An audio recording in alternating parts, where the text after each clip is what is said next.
तो पे आज भिडियो संपूर्ण भाव में +3 6 सेमिस्टर ऑडियंस पे गोटे गुरुत्वपूर्ण वीडियो कहीं पे +3 6 सेमिस्टर तुम डीएससी पेपर जो रही डीएससी कौन डिसिप्लिन स्पेसिफिक इलेक्टिव सब्जेक्ट 3 तो तार जी सब यूनिट 2 री सर्ट क्वेश्चन गुड़ाक आम संपूर्ण भाव में आलोचना करवा। तो पे यूनिट 2 टोटाल तुम 4टा अच्छी है। तो पे जो डिमिरी फूल तुम क्षुद्र गल्पटी रही है अखिलमोहन पट्टनायक से क्षुद्र गल्पर आम सब सर्ट क्वेश्चन गुड़िक आलोचना करिया। तो पे फास्ट तुम हाथ लेखा नोट सर्ट क्वेश्चन गुड़ाक आम पूरा सिलेक्टेड सर्ट क्वेश्चन गुड़िक जो गुड़िक कि तुम एग्जाम में पढ़ी पढ़ी आसूला तो से गुड़िक आम आलोचना करिया। ता सहित तुम आम गाइड रु सर्ट क्वेश्चन गुड़ाक आलोचना करिया। तो पे आज भिडियो तुम बहुत ही गुरुत्वपूर्ण गोटे 6 सेमिस्टर गोटे पिला जदि संपूर्ण भाव में गोटे वीडियो देखुची से एग्जाम रे निहाती भाव में भल रिजल्ट करिवो से तुम कि भाबनी आम जो क्वेश्चन गुड़िक आलोचना करछे ता केवल ही 1 मार्क एगुड़ा माने केवल 1 मार्क आउ 2 मार्क 3 मार्क किसी आम आसबनी। तो ता भूल कहीं आम जो क्वेश्चन गुड़िक आलोचना करुचे तुम जेकोसी यूनिवर्सिटी थाउ ना कहीं तुम क्वेश्चन पैटर्न जमी थाउ तुम 1 मार्क 2 मार्क और कौन 3 मार्क 7 मार्क थाउ कि तुम 2 मार्क 15 मार्क थाउ तो उभय पिला गोटे गुरुत्वपूर्ण वीडियो कहीं देखो यही क्वेश्चन गुड़िक तुम 1 मार्क हो पार और यही क्वेश्चन गुड़िक ही तुम 2 मार्क हो पार से केमी हम से आज भिडियो माध्यम कहि चलते देखा डिमिरी फूल गल्पर गार्पिक किए।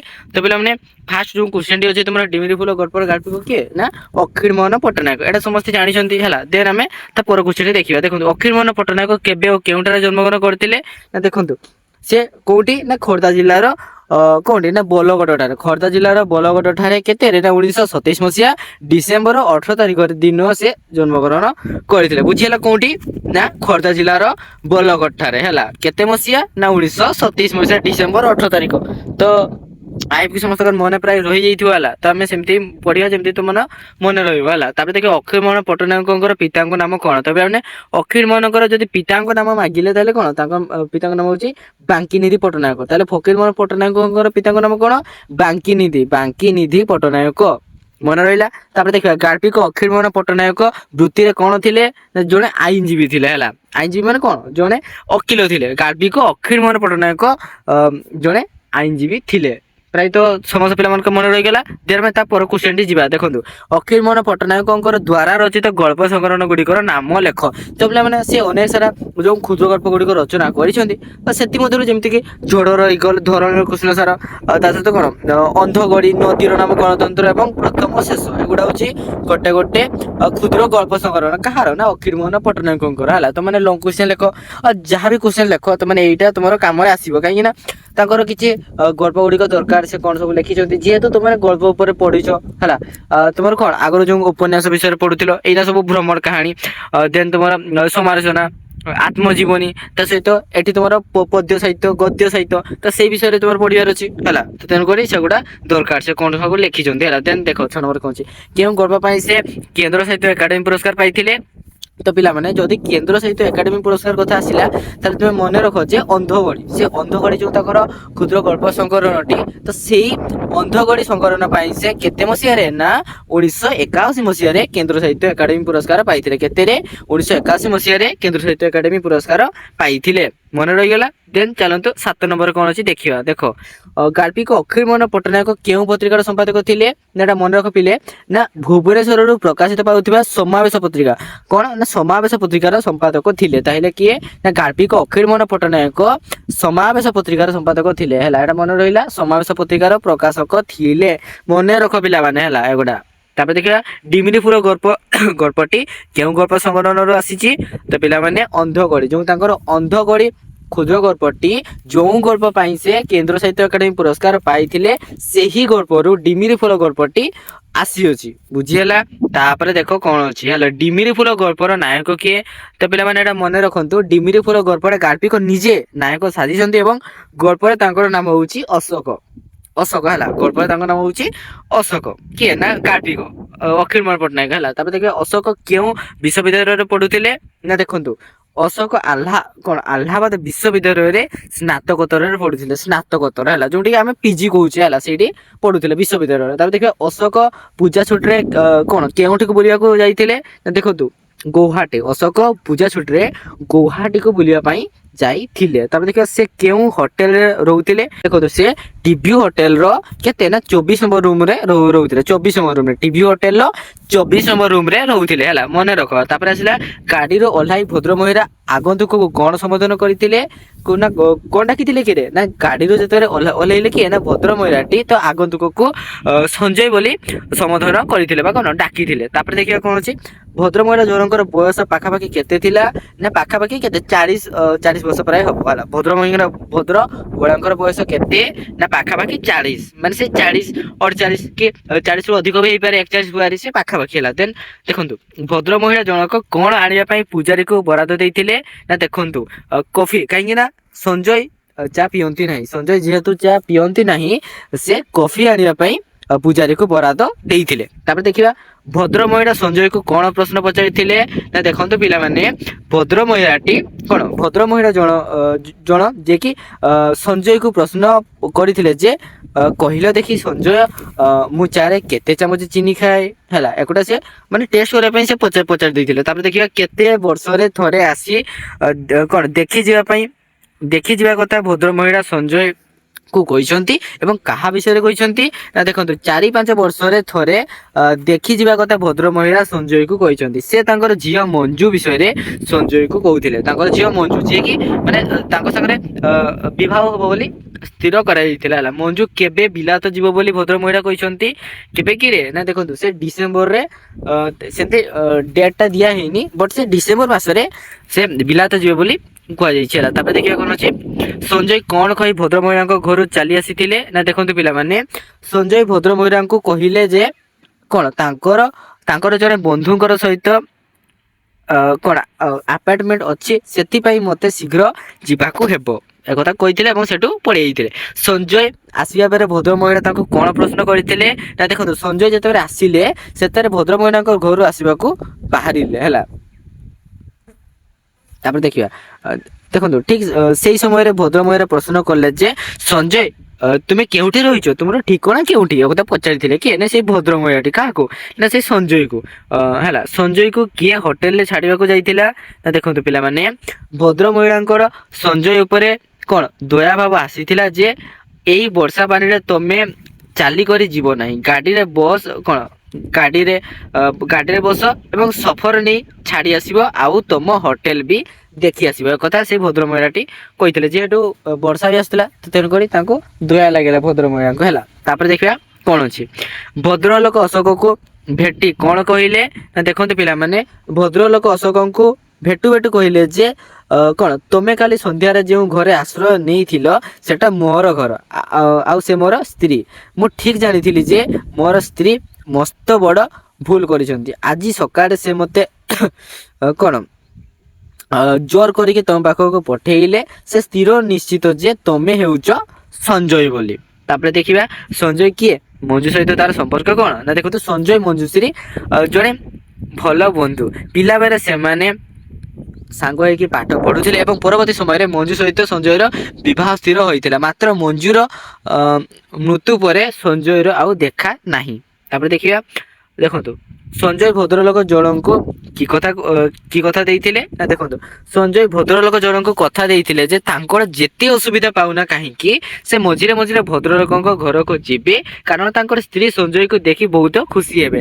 ବହୁତ ଦିନ ପରେ ଭଦ୍ର ବ୍ୟକ୍ତି ଜଣଙ୍କ ତାଙ୍କର ସ୍ତ୍ରୀ ମୁହଁରେ ହସ ଟିକେ ଦେଖିବାକୁ ପାଇଛନ୍ତି, ସେଥିପାଇଁ ସେ ଅଶୋକକୁ ଅନୁରୋଧ କରିଥିଲେ କି କଣ ମଝିରେ ତାଙ୍କର ଘର ଆଡେ ଟିକେ ବୁଲି ଆସିବାକୁ ହେଲା। ପ୍ଲେନକୁ ଲାଗିଥିବା ସିଡି ମଝିରେ ଚଢୁ ଅଶୋକ କଣ ଦେଖୁଥିଲେ ନା ଦେଖନ୍ତୁ ପ୍ଲେନକୁ ଲାଗିଥିବା ସିଡି ମଝିରେ ଚଢୁ ଅଶୋକ ସେହି ରହସ୍ୟମୟ ଦମ୍ପତିକୁ ଦେଖୁଥିଲେ, ଯିଏକି ସେମାନେ କିପରି ହାତ ହଲାଇ ତାଙ୍କୁ ବିଦାୟ ଦେଉଥିଲେ ସେଇଟା ସେ ଦେଖୁଥିଲେ ହେଲା। ଦେଖନ୍ତୁ ଭଦ୍ରମହିଳା ସଞ୍ଜୟକୁ କଣ ଦେଇଥିଲେ ଓ କାହାକୁ ଦେବା ପାଇଁ କହିଥିଲେ ନା ଦେଖନ୍ତୁ ପିଲାମାନେ ଭଲସେ ବୁଝ ହେଲା। କଣ ନା ଭଦ୍ରମହିଳା ସଞ୍ଜୟକୁ ଗୋଟିଏ ସୁନ୍ଦର ପ୍ୟାକେଟ ଦେଇଥିଲେ ଏବଂ ସୁନ୍ଦର ଇଂରାଜୀରେ କହିଥିଲେ ଯେ କଣ this is for Manju mind the trouble. ସେ ପ୍ୟାକେଟକୁ ମଞ୍ଜୁଶ୍ରୀ ଦେବା ପାଇଁ ଭଦ୍ରମହିଳା ଜଣକ ସଞ୍ଜୟକୁ କହିଥିଲେ। ଅଶୋକ ଭଦ୍ରଲୋକକୁ ଟିକେ ଦୂରକୁ ଡାକି ନେଇ କଣ ପଚାରିଥିଲେ ନା ଦେଖନ୍ତୁ ଅଶୋକ ଭଦ୍ରଲୋକକୁ ଟିକେ ଦୂରକୁ ଡାକି ନେଇ ପଚାରିଲେ ଯେ ଦେଖନ୍ତୁ ମୁଁ ତ ମଞ୍ଜୁ ଦେବୀଙ୍କ ଠିକଣା ଜାଣି ନାହିଁ, ପ୍ୟାକେଟ ଉପରେ ଲେଖି ଦେଇଥିଲେ ସୁଦ୍ଧା ଦେଇଥାନ୍ତା। ଦେଖନ୍ତୁ ଭଦ୍ରଲୋକ ଜଣଙ୍କ ସଞ୍ଜୟ ଓ ଅଶୋକର ପାଖକୁ ଆସି କଣ କହିଥିଲେ ନା ଦେଖନ୍ତୁ ସେ କହିଥିଲେ ଯେ ମଞ୍ଜୁର ଠିକଣା ମୁଁ ମଧ୍ୟ ଜାଣେ ନା, ମୋ ସ୍ତ୍ରୀ ର କଣ ମସ୍ତିଷ୍କ ବିକୃତ ପରେ ପରେ ସେ ଆଜିକୁ ବହୁତ ବର୍ଷ ତଳେ ମରି ସାରିଛି ଏକ ଟ୍ରେନ ଆକ୍ସିଡେଣ୍ଟରେ। ସେ ବିଷୟରେ ମୋ ସ୍ତ୍ରୀ ଆଜି ଯାଏ ଜାଣି ନାହିଁ। ମଞ୍ଜୁର ଯେତେବେଳେ ଆକ୍ସିଡେଣ୍ଟ ହୋଇଥିଲା ସେତେବେଳେ ସେ କଣ ପଢୁଥିଲା ନା ଦେଖନ୍ତୁ ସେ ଥାର୍ଡ ଇୟର, ତେଣୁ ଆଜି 3 ବର୍ଷ ପରେ ସେ ରିସର୍ଚ୍ଚ କରିବାକୁ ବାଧ୍ୟ ଓ ତାପରେ ତାକୁ ବିଲାତ ଯିବାକୁ ପଡିବ ଆହୁରି ଗବେଷଣା କରିବାକୁ, ବୁଝିଲା। ଦେନ୍ ତାପରେ ଯିବା 30 ନମ୍ବର କଣ ଅଛି ଦେଖନ୍ତୁ ଅଶୋକ ପ୍ଲେନରେ ଚଢିବା ପରେ ସେ କଣ ଭାବିଲା ନା ଦେଖ ପିଲାମାନେ, ଯେତେବେଳେ ଅଶୋକ ପ୍ଲେନରେ ଚଢିବା ପରେ ଭାବିଲା ଯେ ଭଗବାନଙ୍କର ଏହି ନିଷ୍ଠୁର ସୃଷ୍ଟିରେ ଦୁଇଟି ନିଃସଙ୍ଗ ଅଭିଶପ୍ତ ମନୁଷ୍ୟ ପିତୁଳ ଆକାଶକୁ ହାତ ଦୋଳି ନାଚୁଛନ୍ତି। ତାପରେ ପିଲାମାନେ ତମର ଟିକେ ଗାଇଡ ରୁ ଆଲୋଚନା କରିବା କେମିତି କଣ ସର୍ଟ କ୍ୱେଶ୍ଚନ ଗୁଡାକ ଅଛି ହେଲା। ତ ଏଇଠୁ ବି ତମର ଦରକାର ଦେଖ ଡିମିରି ଫୁଲ ଗଳ୍ପର ଗାଳ୍ପିକ କିଏ, ତାଙ୍କ ଦ୍ୱାରା ରଚିତ 2ଟି ଗଳ୍ପ ସଂକଳନର ନାମ ଲେଖ। ତ ଏଇଟା ତମର କମ୍ପଲସରି ମନେ ରଖିବ ଯୋଉଟା କି ଗଳ୍ପ ସଂକଳନ ହେଲା। ତମେ ଚାହ କି ନ ଚାହ ହେଲେ ବି ତମେ ମନେ ରଖତେ ପଡିବ, କାହିଁକି ନା ଲଙ୍ଗ କ୍ୱେଶ୍ଚନ ନ ରଖିଲେ ମାର୍କ ଦେବେନି ନହେଲେ ହେଲା। ଖ୍ୟାତନାମା ଗାଳ୍ପିକ ଅଖିଳମୋହନ ପଟ୍ଟନାୟକ ଡିମିରି ଫୁଲ ଗଳ୍ପର ଗାଳ୍ପିକ ଭାବରେ ସୁପରିଚିତ ଏବଂ ତାଙ୍କ ଦ୍ୱାରା ରଚିତ ଗଳ୍ପ ସଂକଳନ 2ଟି ହେଉଛି ଝଡ଼ର ଇଗଲ ଆଉ ଗୋଟେ ଧରଣୀର କୃଷ୍ଣସାର ଏବଂ ନଦୀର ନାମ ଗଣତନ୍ତ୍ର ଇତ୍ୟାଦି ସେ ଲେଖିଛନ୍ତି କୋଉ କ୍ଷୁଦ୍ର ଗଳ୍ପ ଗୁଡାକ ହେଲା। ତାପରେ ଦେଖ ଡିମିରି ଫୁଲ ଗଳ୍ପରେ ଗାଳ୍ପିକ କେଉଁ କଥା ଉଲ୍ଲେଖ କରିଛନ୍ତି ଏବଂ ଏଥିରେ ମୁଖ୍ୟ ଚରିତ୍ର କିଏ ନା ଦେଖନ୍ତୁ ପିଲାମାନେ, ସ୍ୱର୍ଗତ ଅଖିଳମୋହନ ପଟ୍ଟନାୟକ ଡିମିରି ଫୁଲ ଗଳ୍ପରେ ଅସହାୟ ଭଙ୍ଗା ମନ ଥିବା ଅସହାୟ ମଣିଷର ସ୍ନେହ ସମ୍ବେଦନାକୁ ଅତି କରୁଣ ଭାବରେ ରୂପ ଦେଇଛନ୍ତି। ମୁଖ୍ୟ ଚରିତ୍ରର ନାମ ହେଉଛି ଯେ ନିଜେ ଗାଳ୍ପିକ ଅଶୋକ ହେଲା, ଏଇଟା ହଉଛି ମୁଖ୍ୟ ଚରିତ୍ର। ଅଶୋକ କେଉଁ ବିଶ୍ୱବିଦ୍ୟାଳୟର ସ୍ନାତକୋତ୍ତର ଛାତ୍ର ଏବଂ ସେ କେଉଁଟାକୁ ପୂଜା ଛୁଟିରେ ବୁଲିବାକୁ ଯାଇଥିଲେ ନା ଦେଖନ୍ତୁ ଅଶୋକ ଆହ୍ଲାବାଦ ବିଶ୍ୱବିଦ୍ୟାଳୟର ସ୍ନାତକୋତ୍ତର ଛାତ୍ର ଥିଲେ। ସେ ପୂଜା ଛୁଟିରେ ଗୌହାଟୀ ଭ୍ରମଣରେ ଯାଇଥିଲେ। ଲେଖକ କାହିଁକି ହୋଟେଲ ଟିଭ୍ୟୁରେ ଅବସ୍ଥାନ କରୁଥିଲେ ନା ଦେଖନ୍ତୁ ଗଳ୍ପ ନାୟକ ଅଶୋକ ପୂଜା ଛୁଟିରେ ଗୌହାଟୀ ବୁଲିଯିବା ଅବକାଶରେ ହୋଟେଲ ରିଭ୍ୟୁଟି ଅବସ୍ଥାନ କରୁଥିଲେ। ସହରର ଏହି ଅଭିଜାତ୍ୟ ସମ୍ପନ୍ନ ହୋଟେଲକୁ ଆସିବା ବାଟରେ ବର୍ଷା ହେତୁ ରାସ୍ତା କଡ଼ରେ ଥିବା ଗୋଟିଏ ଘରେ ସେ ବିଶ୍ରାମ ନେଇଥିଲେ। କେଉଁ ସାଜସଜ୍ଜାରୁ ଅଟକିଥିବା ଘର ଏକ ସମ୍ଭ୍ରାନ୍ତ ପରିବାରର ବୋଲି ଆଭାସ ମିଳିଥିଲା ନା ଦେଖନ୍ତୁ ଘରଟିର ବାହ୍ୟ ସଦୃଶ ବେଶ ଲୋଭନୀୟ ତଥା ଚିତ୍ତାକର୍ଷକ ମସୃଣ କଣ ମୋଜାଇକ ଯୁକ୍ତ ଘରର ଚଟାଣ, ଦକ୍ଷିଣ ପଟେ ସିମେଣ୍ଟ ବାଲି ଉପରେ ରାଧା ତମାର ଲଟା ସୋର ପରି ପର୍ସିଲିନ କୁଣ୍ଡରେ କେତେକ ଦୁଷ୍ପ୍ରାପ୍ୟ କାକ୍ଟସର ସାଜସଜ୍ଜାର ସମ୍ଭ୍ରାନ୍ତ ପରିବେଶର ସ୍ପଷ୍ଟ ସୂଚନା ମିଳିଥାଏ। କେଉଁଭଳି ରଙ୍ଗର ଗାଡିଟି ପଟିକଥରେ ଲାଗିଥିଲା ଏବଂ ସେଥିରୁ କାହାର କେଉଁ ଶବ୍ଦ ଅଶୋକଙ୍କୁ ଆଶ୍ଚର୍ଯ୍ୟ କରିଥିଲା ନା ଦେଖନ୍ତୁ ଏହି ଦୀର୍ଘ କୃଷ୍ଣକାୟ ଗାଡିଟି ଅଶୋକ ମାନେ କଣ କଳା ରଙ୍ଗର ଗାଡିଟା ହେଲା, ଅଶୋକ ଠିଆ ହୋଇଥିବା ବାରଣ୍ଡାକୁ ଲାଗି ପାଟିକରେ ଲାଗିଥିଲା। ଗାଡି ଭିତରୁ ଉତ୍କଣ୍ଠିତ ନାରୀର ଶବ୍ଦ ଆରେ ସଞ୍ଜୟ କହି ସେ ପୌଡା ଭଦ୍ର ମହିଳା ତାଙ୍କୁ ଉଷ୍ଣ ଆଶ୍ଲେଷରେ ଘର ଭିତରକୁ ନେଇଯାଇଥିଲେ। ଅପରିଚିତ ଭଦ୍ର ମହିଳାଟି ଅଶୋକଙ୍କର ପୂଜାରୀ ମାଧ୍ୟମରେ କଣ ଦେବାକୁ ବରାଦ କରିଛନ୍ତି ନା ଦେଖନ୍ତୁ ପୌଢା ଭଦ୍ର ମହିଳା ଅଶୋକଙ୍କୁ ସଞ୍ଜୟ ଭାବରେ ସମ୍ବୋଧନ କରିଛନ୍ତି।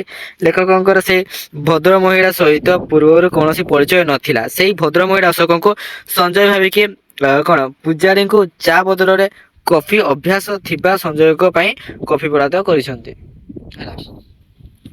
ପୌଢା ଭଦ୍ର ମହିଳାଙ୍କର ଝିଅର ନାମ କଣ ଥିଲା ନା ପୌଢା ଭଦ୍ର ମହିଳାଙ୍କ ଝିଅର ନାମ କଣ ଥିଲା କି ମଞ୍ଜୁ ଥିଲା, ମଞ୍ଜୁ ହେଲା ମନେ ରଖ।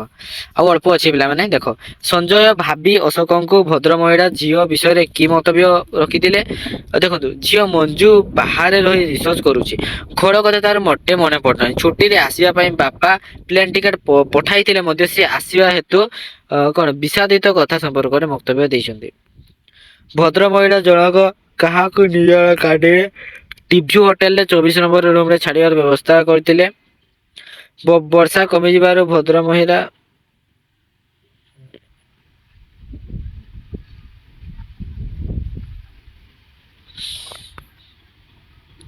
ତାପରେ ଦେଖିବେ କେତେବେଳେ ଲେଖକ ନିଜକୁ ଭଦ୍ରଲୋକ ପାଖରେ କ୍ଷମା ମାଗିଛନ୍ତି। ଗାଳ୍ପିକ ବର୍ଷା ଯୋଗୁଁ ଗତ ରାତିରେ ଭଦ୍ର ମହିଳାଙ୍କର ଘର ବାରଣ୍ଡାରେ ଅଟକି ଯାଇଥିଲେ।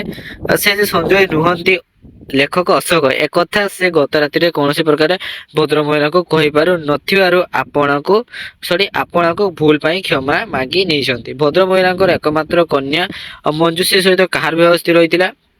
ଭଦ୍ର ମହିଳାଙ୍କ એકમાତ୍ର କନ୍ୟା ମଞ୍ଜୁଶ୍ରୀ ସହିତ ସଞ୍ଜୟର ବିବାହ ସ୍ଥିର ଥିଲା, କିନ୍ତୁ ତାହା ସମ୍ଭବ ହୋଇପାରି ନଥିଲା।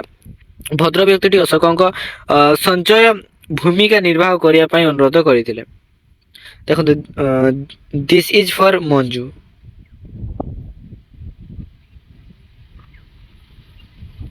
ସଞ୍ଜୟ ଭାବେ ଅଶୋକ ଗାର୍ଭିକଙ୍କୁ ଏୟାରପୋର୍ଟରେ ଭେଟି କହିଥିଲେ କି କଣ?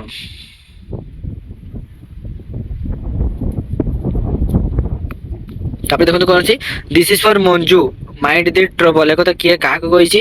ଏକଥା ପୌଢା ଭଦ୍ର ମହିଳା ଜଣକ ସଞ୍ଜୟ ଭାବି ଅଶୋକ ଗାର୍ଭିକଙ୍କୁ କଣ ଏୟାରପୋର୍ଟରେ ଭେଟି କହିଥିଲେ। ମଞ୍ଜୁଶ୍ରୀର କିପରି ମୃତ୍ୟୁ ଘଟିଥିଲା?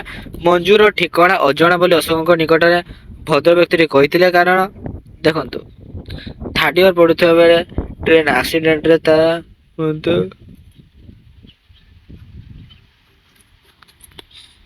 ହୋଇଥିଲା। ତା ପୂର୍ବରୁ ତାଙ୍କର ସ୍ତ୍ରୀର ମୁଣ୍ଡ ଖରାପ ହୋଇଯାଇଥିଲା। ଅଧିକ ଦୁଃଖରୁ ମୁକ୍ତି ପାଇଁ ବାହାନା ଦ୍ୱାରା ତାଙ୍କୁ ମୃତ୍ୟୁ ଖବର ଦିଆଯାଇ ନାହିଁ। ତ ପିଲାମାନେ ଆଜିର ଭିଡ଼ିଓଟି ଏଇଠି ରଖୁଛି।